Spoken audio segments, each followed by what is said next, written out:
ये कैसा व्यक्ति आया जिसने एक लोटा जल चढ़ाया, मुझे प्रणाम किया और यहाँ से चला गया, इसने कुछ मांगा नहीं। क्या इसके जीवन में किसी चीज की कमी नहीं है? तो महादेव को सब कुछ पता है कि इसके जीवन में क्या चल रहा है, नहीं चल रहा है, और वो तत्क्षण अपने आसपास रहने वाले गणों को कहते हैं कि तुम जाओ, जाके इसके जीवन में जो कमियां हैं उसे पूरा करो। और सोचिए, हमने महादेव को अपना बनाने के लिए महादेव से प्रेम किया, महादेव को प्रणाम किया और चले आए, हमने कुछ नहीं मांगा, और तब महादेव ने हमारे लिए कितना सोचा।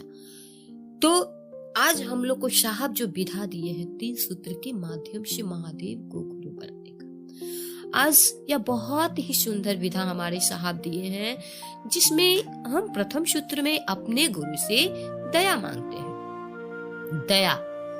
दया का उल्टा याद होता है। कहा गया है ना कि हमारे जो अपने होते हैं, मेरे जो अपने होते हैं, वो हम कहीं भी रहते हैं तो मेरे आपके यादों में रहते हैं। चाहे हम देवालय में हो, शौचालय में हो, कहीं भी हो, वो अपने आप याद रहते हैं। उसी तरह उस महादेव को अपना बनाना है, ताकि हम कहीं रहें, किसी अवस्था में रहे तो महादेव मुझे याद रहे।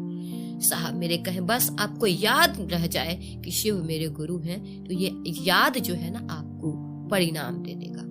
और दूसरे सूत्र में है अपने गुरु का गप करना, जो कि हम कहीं भी रह के किसी से जो बातें करते हैं उसी बातों में अपने महादेव की बात करें, जिसका उद्देश्य हो कि मेरे गुरु शिव जगत के गुरु हो जाए, जगत का एक एक व्यक्ति शिव को गुरु बना ले। इसी उद्देश्य पे हम लोगों से महादेव की बातें करते हैं। और तीसरे सूत्र में है अपने गुरु को प्रणाम करना।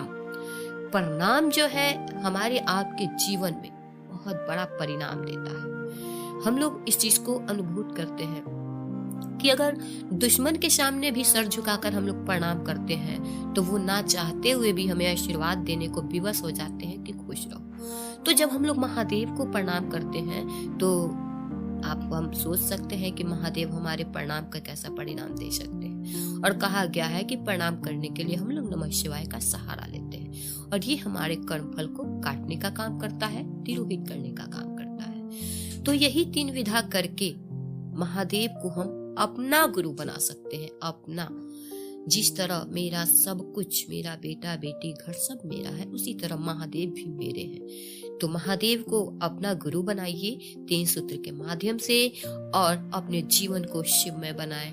और यही सब वाणी के साथ मैं आप सबों के चरणों में फिर से प्रणाम करती हूँ। मेरा प्रणाम स्वीकार।